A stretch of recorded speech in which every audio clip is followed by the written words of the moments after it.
Hey there, comic book friends and fiends. It's Rob here from the Great Wall of Comics. It's Monday. We have some packages, and that can only mean one thing. It's time for another mail call.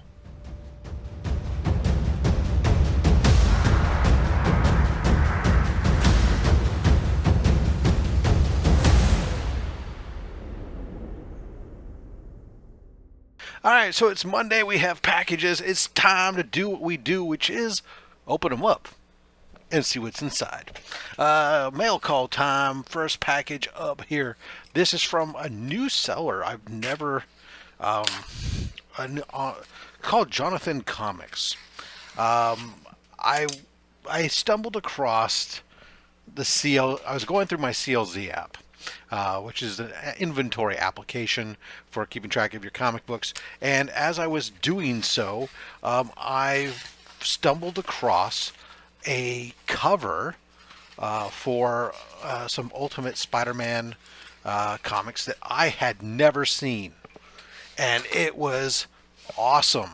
And so I went and I did a web search to see if I could find said book.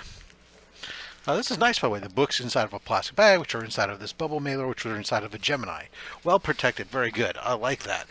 Anyways, so I'm looking around trying to find who's selling this book, and mostly I'm only seeing it on eBay. I'm not super excited about what I'm seeing, so I said to myself, let's. Finally, I find a web retailer that had it, and a couple of them, and I hadn't heard of Jonathan Comics before, but it was probably the more professional one of what I was seeing. So I said, well, let me give them a chance. So I go to the website to get that book, and I, lo and behold, end up picking up several books. I was a little nervous for a little bit because it seemed like they should have all been in stock. They didn't ship for about 3 to 4 weeks before I finally got a ship notification. But at least they all came, so I'm happy with that. Maybe it's somebody doing a kind of a side project for themselves. I don't know. But so first up here we have an Ultimate Comics Spider-Man #1. This is a second printing.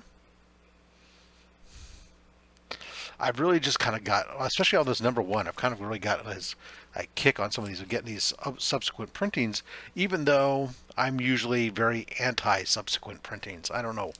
Something about Ultimate Spider-Man. I'm just so happy. Here's a second printing of issue #2. I'm just so happy about Ultimate Spider-Man and the way that the story is going thus far that I want to do everything I can to support it, essentially, and make Marvel understand, look, this is the way. All right, so this was the book. It was two different variants. One is a trade dress and one is not. That I thought was just amazing. These are limited print run. This is the Greg Land variant. This one's pretty darn cool with the trade dress. This that was what sold me. I needed to have this. This is the one that's limited. So this is limited to only 333 copies. So yeah, I had to have that. So Ultimate Spider-Man #1, third print, Greg Land, white variant, limited to 333.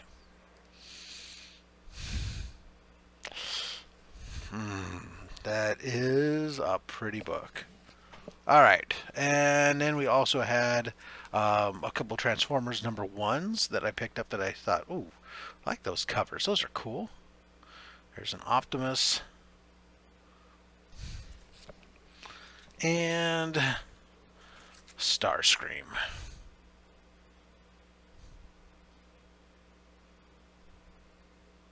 So there you go. That's Jonathan Comics.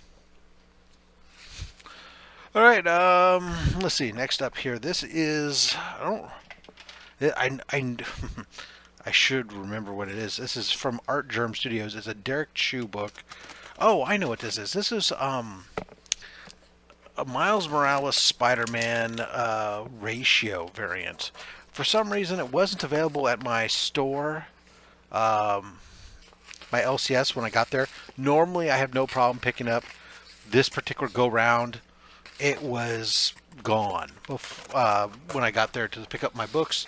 I don't know if they just didn't get enough of them, or other people beat me to it, whatever. So I went to go see how much was it selling for um, online. Could I get a copy at a reasonable price? And most people were asking, you know, the usual 30 plus dollars for it, and I'm like, I don't want to pay that. And then there was one retailer that was selling it for $20, which was reasonable for a 1 in 25.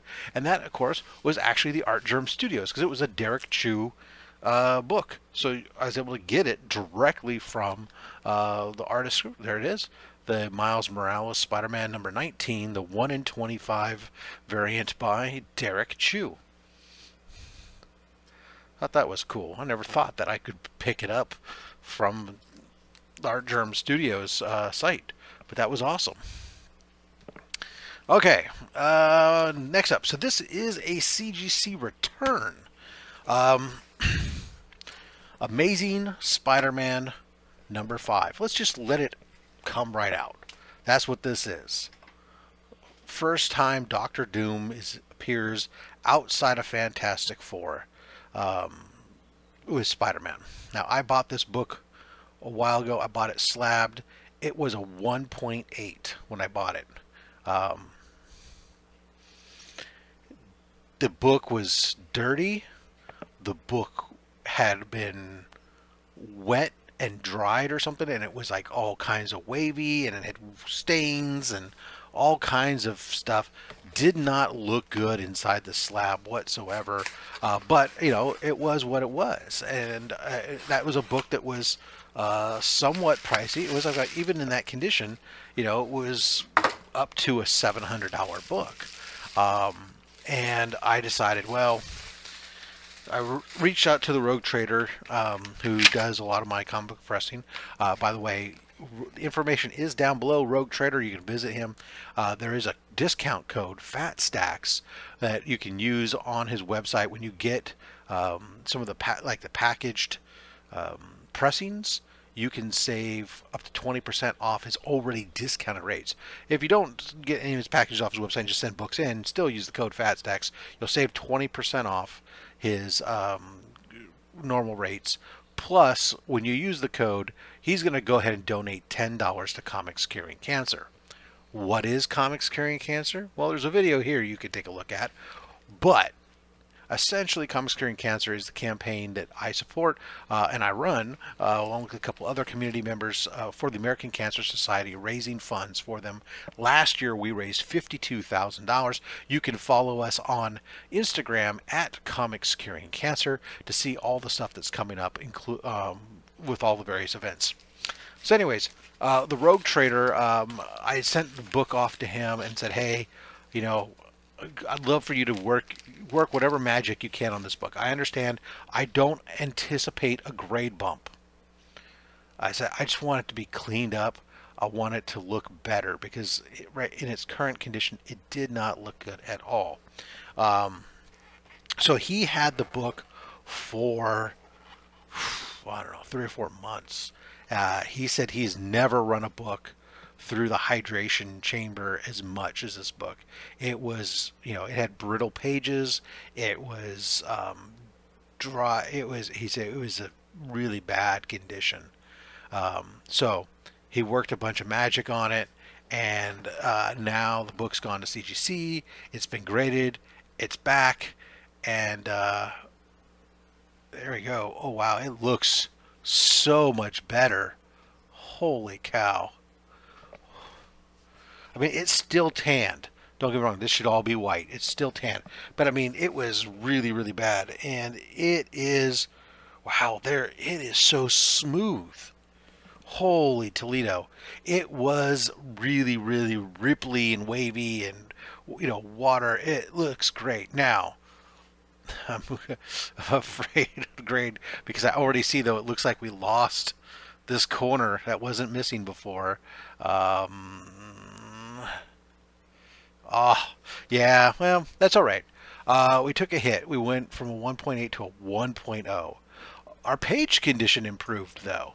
We went from before where it was brittle pages, now we're light tan to off-white pages. So obviously the hydration really helped to make the pages somewhat supple again.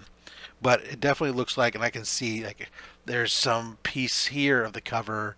We have the marble chipping stuff. I mean, it's still a cover that's not in great condition, and obviously going through all that stuff and going through grading again, it's taken a hit to some of the edges and such of the cover, but the art still presents very well.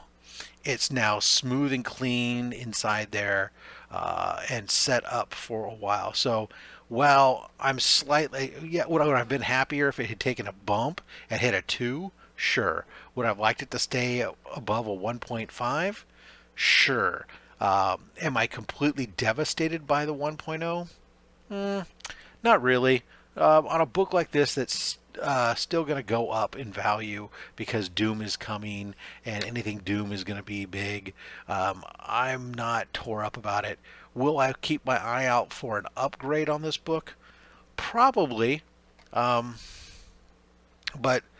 not necessarily the highest priority on my list. So, all right, so there you go. Sometimes you win some, sometimes you lose some. But even though, again, even though that grade took a hit, the book looks so much better than it did before. I can't even believe it. And it is got a page increase, condition increase. Oh, all right. Last but not least, we have from the short boxed a slab. Another Silver Age key for the collection. So, all right. Let me just pull this out. All right, so we have the book. This is another Silver Age key for the collection. I've been picking up my Captain America books, and with that, I've spilled into some Tales of Suspense. I've been picking those up, mostly mid-grade raws, but I've been picking up a few keys, especially for the keys in slabs, and so this is yeah, okay. So this is Tales of Suspense 59 in a 6.5. And this is Iron Man Captain America double feature begins. It's the first solo Captain America story since the 50s. So this is where we begin to have Captain America and Iron Man together in the book, and our first solo story for Captain America since the Golden Age. So 6.5, cream to off-white pages. I'm cool. It looks great. Look at that. And that's going to do our mail call today. Guys, let me know down below, what did you think? Leave a comment, thumbs up, all that stuff helps the algorithm. More ad revenue to us because ad revenue goes to Comics Curing Cancer. We got the Captain America, Tales of Suspense. We got back our Amazing Spider-Man. We got that Miles Morales book. We got some of the Transformers books. We got that Greg Land. Woo! What was your favorite? Comment down below. Until next time, guys, collect what you want. Don't listen to anybody, including me. I mean, I'm just a fat man with a fat stack of comics and a fat opinion. Thanks for watching.